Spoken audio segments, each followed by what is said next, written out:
आचार्य जी, राम के बिना कहीं न्याय हो सकता है? राहुल गांधी न्याय यात्रा कर रहे हैं, राम के बिना न्याय कहां? आपका माइक ऑन है, आप बोलें तो सही। अगर आपके पास कोई ऐसा एक्सप्लेनेशन है जिससे आप इस जनता को कन्विंस कर दें कि राहुल गांधी जो कर रहे हैं वो सही है, तो आपका माइक चलेगा। देखिए नाविका जी, भगवान राम के मंदिर की प्राण प्रतिष्ठा का निमंत्रण मिलना सौभाग्य का विषय है और श्री राम जन्मभूमि तीर्थ क्षेत्र राम जन्मभूमि ट्रस्ट का मैं आजीवन जिंदगी की आखिरी सांस तक आभारी रहूंगा कि उन्होंने मुझे आमंत्रित किया, निमंत्रण किया। अब मैं आपको ये बात बताना चाहता हूं, भगवान श्री राम के नाम की महिमा देखिए। हर्षवर्धन जी ने जो कहा, रंगनाथन जी ने जो कहा, ईश्वर जी ने जो कहा, आप जो कह रही हैं, राम के नाम की महिमा देखिए। भगवान राम के मंदिर के प्राण प्रतिष्ठा का निमंत्रण आना सौभाग्य की बात है, मैं ये बात कह रहा हूं, और जो इस निमंत्रण को ठुकरा रहे हैं वो दुर्भाग्य का विषय है, ये भी मैं कह रहा हूं। अब राम के नाम की महिमा देखिएगा, राम का निमंत्रण जिन्होंने ठुकराया उनके नाम में भी राम है। ये कितनी बड़ी बात है। सीताराम, जय जय सीताराम, उनके नाम में भी राम है। मैं राम जी से प्रार्थना करता हूं कि ऐसे बेतालों के पापों की सजा हमें ना दे और इन्हें सद्बुद्धि दे। देश के लोकतंत्र के लिए एक विपक्ष की आवश्यकता होती है। मैं तमाम विपक्ष के नेताओं से कहना चाहता हूं कि आप भारतीय जनता पार्टी से लड़ो, राम से मत लड़ो। आप बीजेपी से लड़ सकते हो, सनातन से नहीं लड़ सकते। आप बीजेपी से लड़ सकते हो, भारत से नहीं लड़ सकते। और राम भारत की आत्मा है, राम को परास्त नहीं किया जा सकता। जितनी जल्दी हो अपने गुनाहों की माफी मांगते हुए राम के प्रति शरणागत होकर के अयोध्या आ जाओ। बहुत बहुत बढ़िया बात कही है आपने आचार्य जी। और साई दीपक जी, मैं आपसे पूछना चाहती हूँ, क्या विपक्ष बीजेपी से लड़ते लड़ते राम और सनातन से भिड़ गया है? एक्चुअली पोजीशन जो है वो उल्टा है। विपक्ष हमेशा से सनातन से घृणा करता रहा है, क्योंकि भाजपा हिंदुत्व को रिप्रेजेंट करती है, उनको भाजपा से तकलीफ है। अगर आप भारत की हिस्ट्री देखेंगे, पॉलिटिकल हिस्ट्री को देखेंगे, ये ऐसा एक अनोखा हिस्ट्री है जहां पे इंडिपेंडेंट भारत की जो सबसे पहली सरकार थी, उसकी जो रिलेशनशिप है भारत की संस्कृति के साथ, वो विरोधाभास की रिलेशनशिप है। तो उनको बीजेपी से तकलीफ नहीं है, उनको भारत की संस्कृति से तकलीफ है।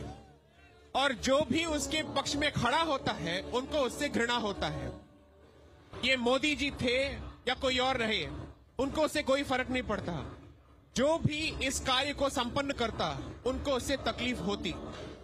तो मेरा ये मानना है, विपक्ष की जो लड़ाई है वो एक पॉलिटिकल पार्टी के साथ नहीं है, वो भारत की आत्मा के साथ है। और जो भी आतताई भारत की आत्मा के साथ लड़ने की कोशिश करता आ रहा है, वो हमेशा से हारा है। जब तक ये अपने आप को भारतीय नहीं मानते, जब तक ये अपने आप को इस संस्कृति के पैदावार नहीं मानते हैं, चाहे वो बीजेपी हो या कोई और हो, इनको हार का सामना करते रहना पड़ेगा। तो मेरा ये मानना है कि ये बीजेपी और मोदी जी के बारे में नहीं है, ये राम के बारे में है। आनंद रंगनाथन जी, अगर विपक्ष भारतीयता के खिलाफ खड़ा हुआ है, तो फिर इतने सालों तक राज कैसे किया, इतने सालों तक सरकारें कैसे चलाई, इतने राज्यों में सरकारें कैसे चल रही हैं, ये इसको आप कैसे समझाएंगे? पहले तो नाविका जी, मैं जो आचार्य जी ने बात कही, मैं बहुत उनको धन्यवाद देना चाहता हूं। एकदम दिल से बात कही, और शायद ये पहले ऐसे नेता होंगे जो कि बिना सीबीआई और ईडी के डर से बीजेपी ज्वाइन करें।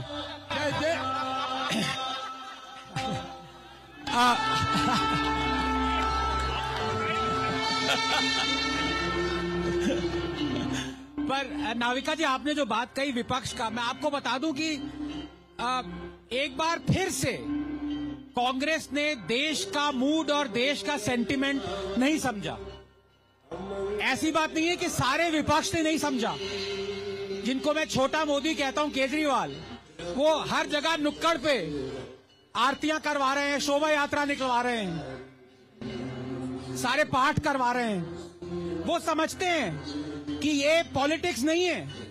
भले ही बीजेपी इसका कोट अनकोट फायदा उठा रही है, लेकिन कांग्रेस को किसने रोका था कि निमंत्रण पत्र दे घर घर जाके? कांग्रेस को किसने रोका कि एक एक घर जाए, चावल दे? कांग्रेस को बीजेपी से ये छीन लेना चाहिए था मुद्दा, क्योंकि ये उनका भी उतना ही हक था। और बीजेपी बैकफुट पे हो जाती। बीजेपी को समझ में नहीं आता कि हम करें क्या। कांग्रेस कहती है, राहुल कहता है हमारे भी राम है, हमें भी उतना ही हक है जितना आपको। लेकिन कांग्रेस ये नहीं किया, क्योंकि कांग्रेस, जैसे साई ने कहा, वो मोदी से नफरत नहीं करती, वो हिंदुओं की आस्था से नफरत करती है। आस्था, जनता का क्या सवाल है? चलिए, जनता से आवाजें आ रही हैं, जनता का क्या सवाल है? आइए, आपका क्या सवाल है? नाविका, मैं आचार्य प्रमोद कृष्ण जी को प्रणाम करता हूं, क्योंकि जैसे राक्षसों में भी एक गुरु शुक्राचार्य थे, सभी संत तो कांग्रेस बीजेपी की तरफ है, लेकिन जैसे कांग्रेस में एक ही संत बचे थे, लगता है कांग्रेस ने इस विरोध में उन इतने बड़े महात्मा को भी त्याग कर दिया है। आचार्य जी, लोग आपकी हिम्मत की दाद दे रहे हैं। और किसका सवाल है? आपका क्या सवाल? मैं गुजरात भरूच डिस्ट्रिक्ट से, अंकलेश्वर से आया हूँ, गुजरात से। मेरा सवाल है कि हमारे जो भगवान आराध्य देव रामचंद्र जी, उनकी किताबों में जो 70 साल से कांग्रेस सरकार ने वो पुस्तकों में हमारे बच्चों को, हमारी पीढ़ी को, वो उसके पठन में नहीं आया, हमें वो चाहिए पठन में। मुझे आपकी बात से आपत्ति है कि नेहरू जी गए कब्र पे, मजार पे, गांधी जी गए, इंदिरा जी गए, राहुल जी गए, वो अपने पूर्वजों के आने जाएंगे तो कहाँ जाएंगे? राम उनके पूर्वज है ही नहीं है तो कहाँ जाएंगे वो? हम सनातनी हैं, हिंदुस्तानी हैं, भारतीय हैं, तो वो आते हैं यहाँ पर। वो अपने पूर्वजों की कब्र पर गए हैं, तो उसमें किसी को आपत्ति नहीं होनी चाहिए। चलिए, ठीक है। लेकिन साई दीपक जी, आपने लोगों को पूछा, जो